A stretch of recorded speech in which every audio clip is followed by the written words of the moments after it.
Hello and welcome. आप देख रहे हैं मनी सेंट्रल। मैं हूं प्रियंका संभव।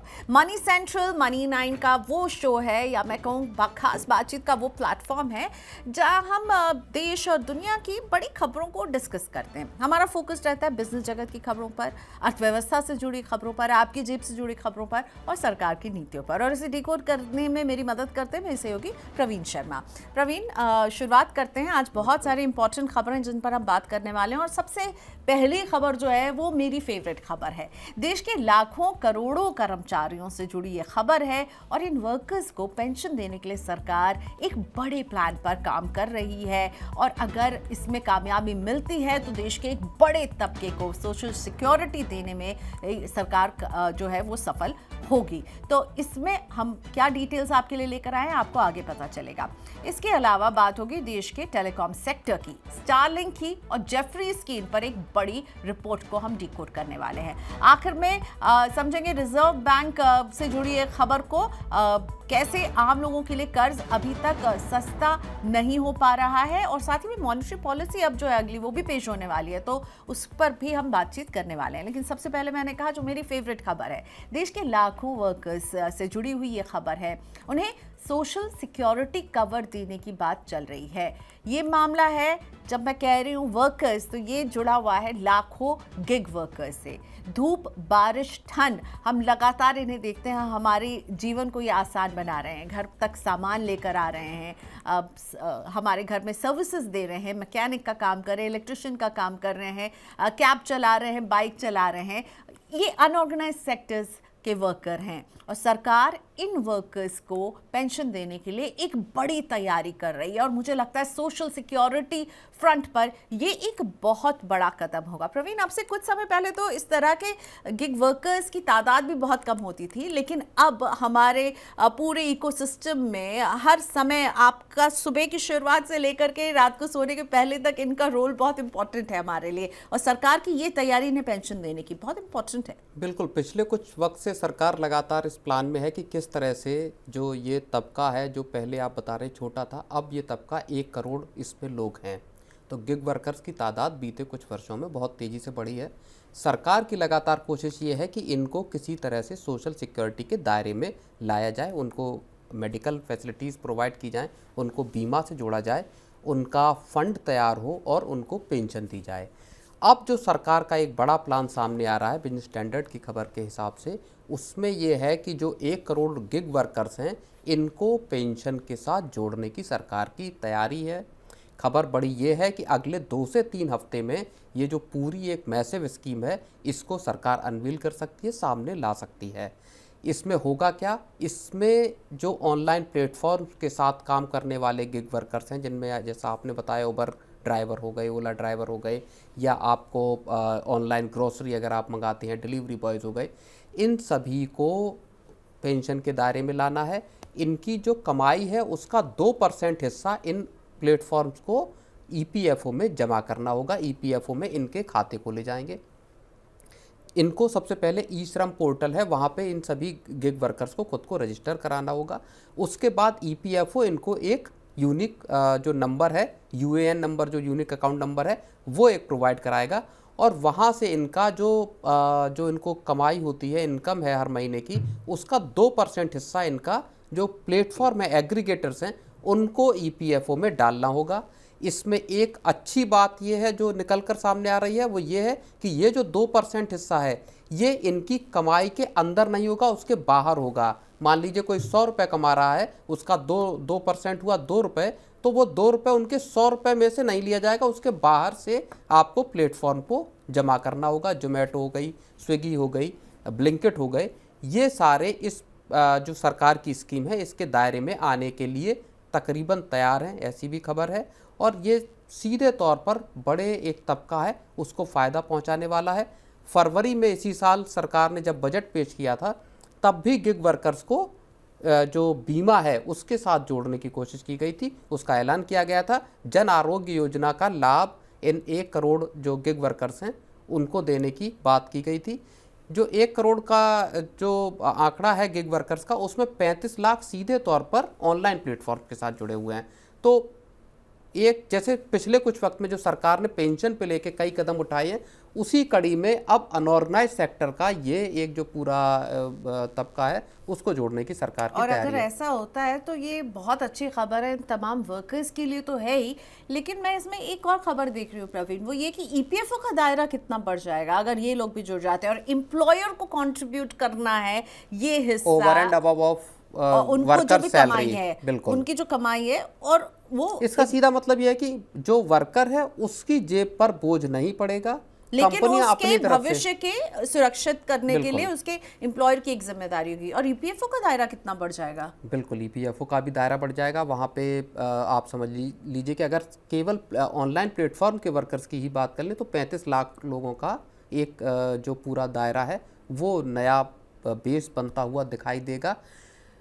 गारंटीड पेंशन कितनी मिलेगी, इसमें एक ये बड़ा सवाल अब उठेगा कि आप आखिर जब 2% के हिसाब से अगर आप जमा कर रहे हैं तो क्या सरकार और ईपीएफओ इस तरह के प्रावधान करेंगे जहां पर कि एक सुनिश्चित पेंशन मिले, जैसी की बात आ रही थी कि जो प्राइवेट सेक्टर के और नेट सेक्टर के जो लोग हैं उनको 1000 से बढ़ाकर वो 7500 रुपये पेंशन, मिनिमम पेंशन करने की बात है। क्या उस दायरे में भी इन सभी गिग वर्कर्स को लेकर आने का कुछ प्लान बनेगा? ये सारी चीज़ें ऐसी होंगी जिन पर नज़र रखनी होगी। और जब अगले 2 से 3 हफ्ते में अगर ये आती है, अप्रैल के मान लीजिए अगर आखिर में भी आती है, तो सबकी नज़र इन्हीं इसके जो माइन्यूट डिटेल है वहाँ पर होगी कि किस तरह से इस तबके को एक राहत पहुँचाने की सरकार सोशल सिक्योरिटी पहुंचाने की कोशिश करेगी। ओके, सो गारंटीड पेंशन को लेकर क्या कैलकुलेशन बनता है और क्या किस तरह से मिलेगा, इस पर हमें और क्लैरिटी हम देखना चाहेंगे इसमें। प्लस एम्प्लॉयर कंट्रीब्यूशन जो है वो 2% जो रहेगा, ओवर एंड अबव रहेगा अभी जो हम समझ रहे हैं, पर मुझे लगता है इसमें और क्लैरिटी भी मिलेगी। बिल्कुल, इसमें बहुत सारी चीज़ें जैसे कि ईपीएफओ जो ऑर्गेनाइज सेक्टर है उनका भी पैसा मैनेज करती है, और अब अगर अनऑर्गेनाइज सेक्टर के ये वर्कर्स भी आ जाते हैं तो क्या दोनों के लिए प्रावधान अलग अलग होंगे, क्या पेंशन के प्रावधान अलग अलग होंगे, किस तरह की फैसिलिटीज़ और मिलेंगी, इनके पैसे को किस तरह से इन्वेस्ट किया जाएगा, वो जो पूरा डिटेल है वो अगर सामने आता है, और क्या गिग वर्कर्स को सीधे तौर पर ऑर्गेनाइज सेक्टर में नहीं शामिल किया जा सकता, ये भी देखना होगा। अगर आप केवल पेंशन के लिए पैसा जमा कर रहे हैं तो आप पीएफ भी जमा कर सकते हैं, पेंशन का फंड भी जमा कर सकते हैं, सरकार उस चीज़ के लिए भी इनको राजी कर सकती है। लेकिन फिर वहाँ मुझे लग रहा है जो कॉम्प्लेक्सिटीज़ है वो इस बात को लेके है कि जो गिग वर्कर्स के हायरिंग एंड फायरिंग के जो नॉर्म्स हैं जो बहुत आसान होते हैं, वहाँ शायद फिर कंपनियां हाथ पीछे कर सकती हैं। तो ये एक इंटरेस्टिंग खबर है, डेवलपिंग खबर है, और हमें लगता है अप्रैल में हम इसमें कुछ और जो बातें हैं वो और क्लैरिटी से आप तक लेकर आ सकेंगे। बढ़ते हैं अगली एक इम्पॉर्टेंट न्यूज़ पर, और वो है स्टारलिंक से जुड़ी हुई। हम सबको पता है कि स्टारलिंक जो है भारत के बाजार में एंट्री के लिए ज़ोरों शोर से तैयारी कर रही है। रूस और चीन में एक्सेस नहीं मिलने से स्टारलिंक की नज़र अब भारत पर मेन फोकस के तौर पर है, और हाल में ही कंपनी का करार जियो और एयरटेल के साथ भी हुआ है। लेकिन सवाल इस बात के उठ रहे हैं कि क्या भारत में एक बड़े यूजर बेस को स्टारलिंक हासिल कर पाएगी। स्टारलिंक के भारत में कारोबार की सफलता पर जेफरीज की एक रिपोर्ट भी आई है, और इस रिपोर्ट को ही डिटेल में प्रवीण ने पढ़ा है और हमें अभी समझाने वाले हैं कि प्रवीण ये जेफरीज क्या कह रहा है। अब ये स्टारलिंक में जेफरीज का क्या मानना है, क्योंकि हम बड़े डील्स तो होते हुए देख चुके हैं, so there is no stopping now, आने ही वाले हैं ये। नहीं, बिल्कुल, आ चुके हैं इनफैक्ट। पिछले 2-2.5 साल से सेटकॉम को लेके देश में गहमा गहमी है। उसमें पॉलिसी लेवल पे बहुत सारे चर्निंग, क्या फैसले करे जाएं, उसको लेके रस्साकसी लगातार हमने देखी। जियो, एयरटेल एक दूसरे के सामने आए, फिर दोनों साथ आए, और स्टारलिंक का, विदेशी कंपनियों का जो सेटकॉम में ऑपरेट कर रहे हैं, उनका विरोध सामने आया कि जो घरेलू कंपनियां हैं वो नहीं चाहती कि स्टारलिंक की इंडिया में या इसी तरह की दूसरी जो कंपनियां हैं उनकी इंडिया में एंट्री हो, जैसे अमेजॉन की वन वेव है उसकी एंट्री हो। लेकिन आखिरकार फिर हमने देखा कि इसी महीने जियो की और एयरटेल दोनों के सडनली करार हुए स्टारलिंक के साथ भारत में सेटकॉम की सर्विसेज प्रोवाइड कराने। सेटकॉम मतलब सैटेलाइट कम्युनिकेशन की सर्विसेज, जहां पे आपको सैटेलाइट के जरिए मोबाइल पर इंटरनेट मिलता है, तेज स्पीड इंटरनेट मिलता है। स्टारलिंक इस मामले में दुनिया की अव्वल कंपनी है। अब जेफरीज ने, अच्छा जब करार हुआ, जब इस बात को लेके खबरें सामने आई कि अब स्टारलिंक की इंडिया में एंट्री तकरीबन तय है, उसके बाद से एक आशंका इस बात की भी पैदा हुई कि अब भारतीय जो टेलीकॉम ऑपरेटर हैं इनका क्या होगा, क्या ये अपना धंधा अपना कारोबार बचा पाएंगे कि नहीं, चाहे जियो हो या एयरटेल हो या वोडाफोन आइडिया हो। उसके बाद इनका करार हुआ। अब जो खबर आ रही है या जो जेफरीज ने अपनी रिपोर्ट दी है उसमें उसने कहा है कि इनका इम्पैक्ट इंडियन जो टेलीकॉम ऑपरेटर्स हैं उन पर बहुत सीमित होगा। उसकी वजह यह है कि स्टारलिंक का जो कैपेसिटी है वो अभी लगभग 2 लाख जो है कस्टमर्स को, 1.8 लाख कस्टमर्स को ही हासिल करने की होगी। आगे जाके ये 2030 तक इसमें इनकी कैपेसिटी 57 लाख कस्टमर्स को अपने साथ जोड़ने की हो पाएगी। तो कुल मिला के कहानी ये है कि एक लंबा अरसा लगेगा स्टारलिंक को, अगर हम जेफरीज की रिपोर्ट को आधार माने, लंबा अरसा लगेगा कि उसको इन कंपनियों को एक चैलेंज वो दे पाए। दूसरी बात उसमें ये भी कही गई जेफरीज की रिपोर्ट में कि जब आपके पास एक छोटा यूजर बेस होगा तब आपको अपनी सर्विसेज को जो प्राइसिंग है उसको प्रीमियम रखना पड़ेगा। यानी ये भी कहा गया है रिपोर्ट में कि इसकी जो प्राइसिंग होगी स्टारलिंक के जो सैटेलाइट के जरिए आपको इंटरनेट मिलेगा उसकी, वो दूसरे देशों में जिस तरह की प्राइसिंग चल रही है उसी तरह की प्राइसिंग उसकी भारत में होगी, उसी तर्ज पर होगी। जो स्टारलिंक है उसके अभी दुनिया भर में यूजर्स हैं वो लगभग 46 लाख हैं। तो 2030 तक भारत में 57 लाख यूजर्स होने की उम्मीद है। इससे ये पता चलता है कि स्टारलिंक के लिए इंडिया एक बड़ा मेजर मार्केट साबित होने वाला है। जो 2 बड़े मार्केट हैं चीन और रूस, और उन्होंने साफ तौर पे अमेरिकी कंपनी के तौर पे इस बात से इनकार कर दिया है कि आप हमारे यहाँ किसी भी तरह की सैटेलाइट कम्युनिकेशन या कम्युनिकेशन की सर्विसेज दें। तो कुल मिला के इंडियन कंपनीज के लिए इस बात की राहत है कि वो आराम से रह सकते, कंपटीशन का बहुत ज़्यादा खतरा अभी नहीं है। लेकिन जो लोग ये सोच रहे थे कि सैटेलाइट कम्युनिकेशन का जो प्राइसिंग है स्टारलिंक के आने के बाद वो कम रहेगा, वहाँ इस बात का अंदेशा हो रहा है कि कीमतें आपको ऊंची चुकानी पड़ सकती हैं। जैसे प्राइसिंग कॉम्पिटिटिव होगी, प्राइसिंग ज़्यादा होगी। ओके। जैसे कि भूटान में जो दाम है इनका 1 महीने का वो लगभग 3,500 रुपये के आसपास है जो स्टैंडर्ड प्राइस है। अब आप इसको इस तरह से समझिए कि जो सैटेलाइट कम्युनिकेशन है उस पे माना ये जाता है कि वो दूर दराज के इलाके हो गए, कोस्टल एरियाज़ हो गए, वहाँ जो जिनके पास इंटरनेट की फैसिलिटीज़ इस तरह से नहीं है, वायर्ड नेटवर्क के थ्रू नहीं है, उनके लिए ये सबसे कारगर चीज़ है। वहाँ आबादी क्या है, ज़्यादातर आबादी ऐसी है जो लो इनकम बेस वाली आबादी है। उसके लिए क्या 3,500 रुपये भी अगर हम एक बेस एक एवरेज प्राइस मान लें, क्या कोई तबका 3,500 रुपये देने की हैसियत में है मोबाइल पर हाई स्पीड इंटरनेट के लिए? वो थोड़ा सा और मुझे लगता है ये कहीं ना कहीं जेफरीज ने जो बातें कही उसका जवाब दे रही है। जेफरीज कह रही है कि भारतीय टेलीकॉम कंपनियों को डरने की जरूरत नहीं, उनका खेल नहीं खराब होगा, क्योंकि प्राइसिंग ऐसी होगी कि इसका जो एक्सेस है वो बहुत ही मतलब अगेन हैंडफुल लोगों के पास रहेगा जो अफोर्ड कर पाएंगे। नहीं, बिल्कुल। अब आप समझिए कि मेट्रोज में भी एक एवरेज अगर हम अंदाज़ा लगाएं तो अधिकतम कोई परिवार अगर ब्रॉडबैंड सर्विस पे खर्च करता है तो वो ज़्यादा से ज़्यादा 1,000 रुपये का प्लान लेता है। उसमें आपकी अनलिमिटेड डेटा 100 Mbps की स्पीड एक एवरेज तौर पर आप मान सकते हो मिल जाती है। क्या रूरल एरियाज़ में या रिमोट एरियाज़ में कोई 3,500 रुपये या 3,000 रुपये पर मंथ का देगा आपको इंटरनेट के लिए इस तरह का? इसको लेके सवाल है, कितने लोग उसको अडॉप्ट करेंगे, ये थोड़ी सी एक मुश्किल बात है। वहीं से इन कंपनियों के लिए मुझे लगता है कि जियो और एयरटेल का जो प्लान है मुझे लगता है वो ये है कि आप इनके प्रोडक्ट्स को अपने आउटलेट्स के जरिए बेचेंगे स्टारलिंक के, और वहाँ से जिनको खरीदना है वो अपने घर पे उसकी छतरी और जो भी उनके टर्मिनल लगाने डिवाइसेस हैं वो उसको आप इंस्टॉल कर सकते हैं। लेकिन कितने लोग उसको खरीदते हैं ये मतलब कितने लोगों की जेब पर ये जो है बोझ नहीं बनेगा, ये सवाल है। वही लोग लेंगे, मतलब ये महंगा सौदा रहेगा, महंगा सौदा है। इसके साथ की जो कहानी है वो भी, और जब आपको इंडियन प्लेयर उससे हाफ ऑफ द प्राइस में सर्विस दे रहे होंगे तो आप उन्हीं के पास जाएंगे। नहीं, इसमें देखिए फ़ायदा किनको होगा? जो इंस्टीट्यूशंस हैं, जैसे मान लीजिए एजुकेशनल इंस्टीट्यूशंस हैं जो ऐसे एरियाज़ में है जहाँ पे कि ब्रॉडबैंड या दूसरी सर्विसेज नहीं है। टोल हो गए, आपके टोल प्लाजा हो गए, या हेल्थ सर्विसेज हो गए, जहाँ इंस्टीट्यूशनल लेवल पर आप कमर्शियल लेवल पर जब आप इस सर्विस को खरीदते हैं तब तो फ़ायदा है। जहाँ वायर्ड नेटवर्क नहीं है, ब्रॉडबैंड नहीं है, वहाँ आपको फ़ायदा। लेकिन अगर इंडिविजुअल लेवल पर लोग खरीदते हैं या फैमिली के लेवल पर खरीदते हैं तो मुझे लगता है कि कम ही लोग होंगे अपर मिडिल क्लास या इस तरह के जो इस सर्विस को अफोर्ड कर पाएंगे। लेकिन इसमें दिलचस्प कहानी एक और है। कहानी ये है कि स्टारलिंक की इंडिया में एंट्री और स्टारलिंक के जो समझौते हुए हैं वो बड़े क्रूशियल टाइम पे हुए हैं।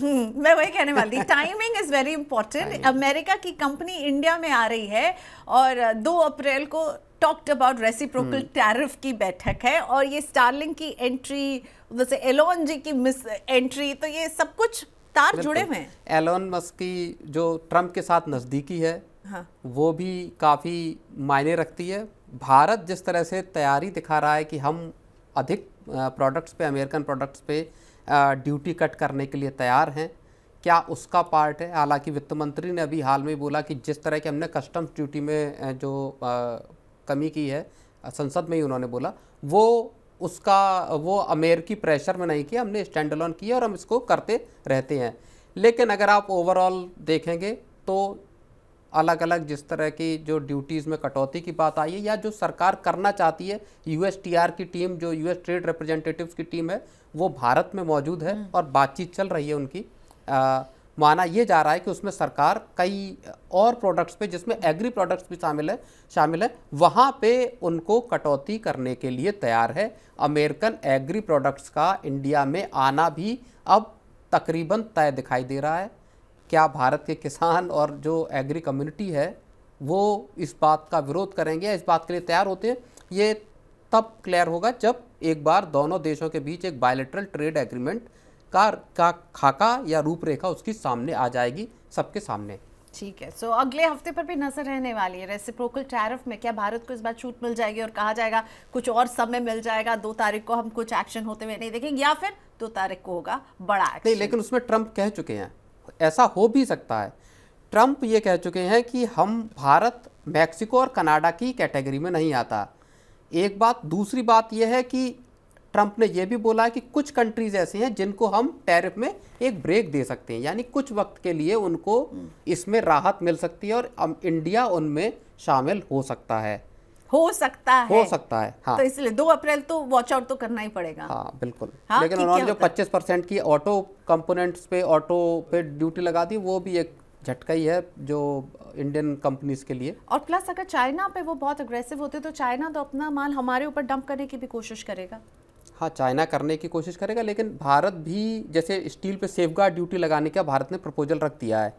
प्रपोजल ही है, कब आएगा ये? हाँ, तो हो सकता है उसको सरकार लागू भी कर दे, बट देखना होगा अगले कुछ हफ्तों में। हो सकता है अप्रैल के एंड तक बहुत सारी चीज़ें दुनिया भर में जो ट्रेड को लेके चल रहा है बवाल, उसमें बहुत सारी चीज़ें साफ हो सकती हैं। राइट, चलिए, तो ट्रेड पर तो बातचीत होती रहेगी और प्रवीण ने इंडिकेट कर दिया कि अप्रैल में आप बहुत सारे मनी सेंट्रल में इस कॉन्वर्सेशन को सुनने वाले हैं। अब हम बात करते हैं रिजर्व बैंक की और ब्याज दरों की। फरवरी में रिजर्व बैंक ने रेपो रेट में 25 बेसिस पॉइंट की कटौती की और रेट्स को 6.25% कर दिया। अब 9 अप्रैल को एक और मॉनेटरी पॉलिसी मीटिंग है। माना यही जा रहा है कि इसमें भी एक और रेट कट की उम्मीद जो है वो हो सकती है, लेकिन आरबीआई के रेट कट के बावजूद क्या आम लोगों को इसका फायदा मिल पा रहा है? असलियत ये है कि बैंकों ने नए डिपॉजिट्स पर रेट तो अभी तक कम नहीं किए हैं, लेकिन उन्होंने नए लोन लेने वालों के लिए कर्ज सस्ता भी जो करना चाहिए उनको, वो भी नहीं किया। तो आरबीआई के ही आंकड़े हमें बता रहे हैं, हम ये आंकड़े ढूंढ कर नहीं आए। तो ये आंकड़े जो है रिटेल कस्टमर, लोन लेने वाले के लिए या जो बैंक में अपना पैसा जमा करता है, उनके लिए अभी कोई ज़िंदगी नहीं बदली है। हालांकि पेपर्स में आरबीआई ने एक कटौती की है, अब अगली कटौती की हम बात कर रहे हैं, पर इसका जो ट्रांसमिशन है वो हम उस तरह से नहीं देख रहे हैं। नहीं, बिल्कुल ट्रांसमिशन बहुत कम हुआ है। लोगों को जो कर्ज की राहत की उम्मीद थी फरवरी 7 को जब आरबीआई ने रेट कट किया, वो नहीं मिली। अब आरबीआई ने जो अपने डेटा दिए हैं उसमें ये बात साफ तौर पर निकल के सामने आ रही है कि जो फरवरी में नए जो डिपॉजिट्स हैं उसका एवरेज टर्म डिपॉजिट जो रेट है वो 6.48% रहा, जो कि जनवरी में 6.56% था। इसका मतलब ये हुआ कि डिपॉजिट रेट बैंकों ने कम करने शुरू कर दिए हैं। एक मतलब जो आप पैसा जमा करते हैं उस पर आपको कम रिटर्न मिलेगा। हाँ। इसमें फिक्स डिपॉजिट भी हो गया और जो मेरा पैसा, हाँ, जो टाइम डिपॉजिट प्लस जो मेरा पैसा बैंक के पास जमा है उस पर ऑलरेडी जो भी 2% 3% ब्याज मिलता है, वहाँ तो जो डिपॉजिट्स हम करते हैं, एफडी करते हैं, जो कि टाइम बाउंड होती है 1 साल 3 साल, वहां पर कम होना शुरू हो गया है ब्याज। बिल्कुल, लेकिन वो कुछ वक्त तक होल्ड रखा बैंकों ने, लेकिन अब उन्होंने उसमें कटौती करनी शुरू कर दी है और वो आरबीआई ने अपने जो डेटा है आप समझिए कि 6.56% से 6.48% आ गया है। जो आउटस्टैंडिंग जो डिपॉजिट्स हैं उन पर जो रेट है आरबीआई के डेटा के मुकाबले वो 7.202% पर स्थिर है। तो डिपॉजिट्स के रेट घटे हैं, लेकिन जो कर्ज का की दर है वो अभी भी बनी हुई है। जो वेटेड एवरेज लैंडिंग रेट है वो फरवरी में 9.4% हो गया, जो जनवरी में 9.32% था। अब बैंक क्या कह रहे हैं? बैंक ये कह रहे हैं कि साहब आपका जो MCLR है वही ऊंचा बना हुआ है, जो marginal cost of landing rates हैं वही 9.9% पर बना हुआ है मार्च में, और ये फरवरी में MCLR 5 बेसिस पॉइंट बढ़ा हुआ था। तो ओवरऑल कहानी यही है कि सरकार ने जब आरबीआई ने रेट कट किया था उसके बाद सरकार की तरफ से साफ तौर पर संकेत ये दिया गया था कि जैसे ही अब रेट कट हुआ है तो बैंक इसका सीधा फ़ायदा आम ग्राहकों तक पहुंचाएं। लेकिन पूरा का पूरा आप फरवरी निकल गया, पूरा मार्च निकल गया, बैंकों ने अपने रेट्स में कटौती नहीं की।